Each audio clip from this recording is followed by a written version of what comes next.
Imagine करिए आप सुबह उठते हैं, अपना फोन उठाते हैं, व्हाट्सएप ओपन करते हैं, आपका व्हाट्सएप नहीं चलता। फिर आप यूट्यूब खोलते हैं, वह भी बंद। इंस्टा और फेसबुक खोलते हैं, वह भी बंद रहता है। उसके बाद आप चाय की दुकान पर चाय पीते हैं, सोचते हैं यूपीआई कर दें, लेकिन ट्रांजेक्शन फेल दिखता है। फिर आप एटीएम जाते हैं, एटीएम आउट ऑफ सर्विस बताता है। स्टॉक मार्केट का ट्रेडिंग सस्पेंड रहता है। आपको समझ नहीं आ रहा होगा कि आपके साथ ऐसा क्यों हो रहा है। आपको लगता होगा आपका फोन हैक हो गया या कोई साइबर अटैक हो गए। बहुत मेहनत के बाद आपको पता चलता है कि समुद्र के नीचे पड़ी एक केबल कट गई। यह सब आपको एक कल्पना जैसे लग रहा होगा, लेकिन 2024 में ऐसा हो चुका है। तो चलिए आज हम जानते हैं वह सच जो शायद आपको पता नहीं होगा। आपने डीप सी केबल का नाम तो जरूर सुना होगा। भारत इस पर कितना डिपेंड है और 2024 में लाल सागर में ऐसा क्या हुआ था, और क्या सच में भारत का इंटरनेट कोई दूसरा देश बंद कर सकता है? आज इन्हीं सवालों के जवाब खोजने की कोशिश करते हैं। तो मैं आपका दोस्त विशाल। तो चलिए शुरू करते हैं। सबसे पहले मैं आपका एक मिथ तोड़ता हूँ। आप में से बहुत लोग सोचते होंगे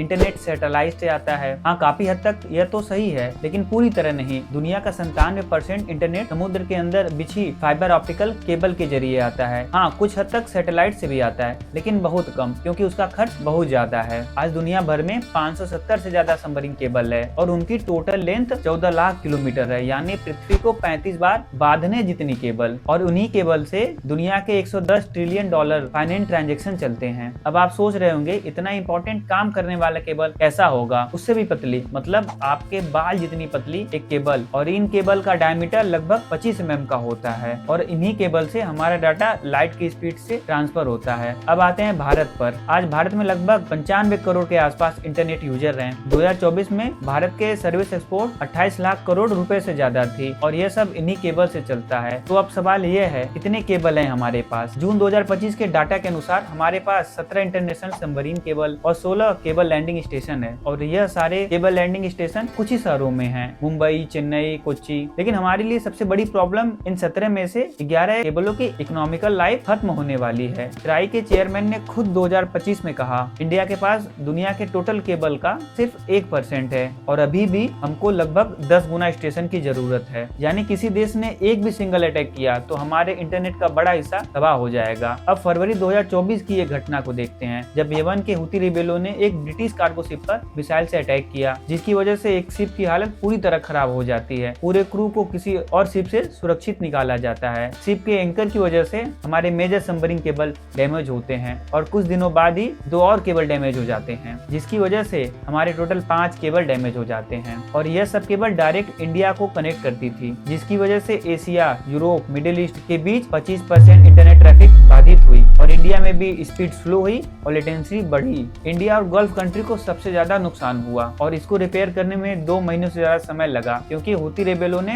रिपेयर शिप को जाने पर रोक लगा दी थी। अगर कोई जाए तो हमले होने की संभावना ज्यादा थी। उस समय इंडिया के पास अपना कोई रिपेयर शिप भी नहीं था। हम रिपेयर के लिए सिंगापुर और दुबई के कंपनियों पे डिपेंड थे। यह कोई फ्रिक्शन मूवी नहीं है, ये 2024 में हो चुका है। अब हम एक हाइपोथेटिकल लेकिन रियलिस्टिक सिनेरियो सोचते हैं। जब फ्यूचर में एक ऐसी कॉन्फ्लिक्ट होती है जिसमें 2 देशों के बीच टेंशन बढ़ने लगता है, तो एक साइड वाला देश डिसाइड करता है कि दूसरे देश की डिजिटल इंफ्रा को अटैक करके नष्ट कर दे। फिजिकल वार से पहले इंफॉर्मेशनल वार। मॉडर्न वार में 3 स्टेज होते हैं, सैटेलाइट सिस्टम, पावर ग्रिड और सबमरीन इंटरनेट केबल। अगर बात इंडिया की करें तो मान लीजिए मुंबई क्लस्टर में टारगेट होता है तो क्या होगा? यूपीआई और बैंकिंग ट्रांजैक्शन फेल होंगे, एनएससी और बीएसई ट्रेडिंग सस्पेंड होगी, गूगल, यूट्यूब, फेसबुक सब बंद, गवर्नमेंट मिनिस्ट्री एक दूसरे से कट जाएंगे, मिलिट्री कोऑर्डिनेट अब ब्रेक डाउन हो जाएगा और पूरे देश में अचानक पैनिक जैसी कंडीशन बनने लगेगी। 2024 में ही ग्लोबली 44 केबल डैमेज होने के मामले सामने आए। अब हम एक ऑनेस्ट बात करते हैं। इंडिया के कुछ स्ट्रेंथ हैं। भारत के पास 17 सबमरीन केबल और मल्टीपल बैकअप रूट्स हैं। यह सब बहुत कम है, लेकिन शून्य नहीं। हाल ही में कुछ बड़े प्रोजेक्ट चल रहे हैं तो गेम चेंजर साबित होंगे। पहला, टू अफ्रीका पेयर्स। इनमें मेटा और एयरटेल जैसी कंपनियां इन्वॉल्व हैं। दूसरा, इंडिया एशिया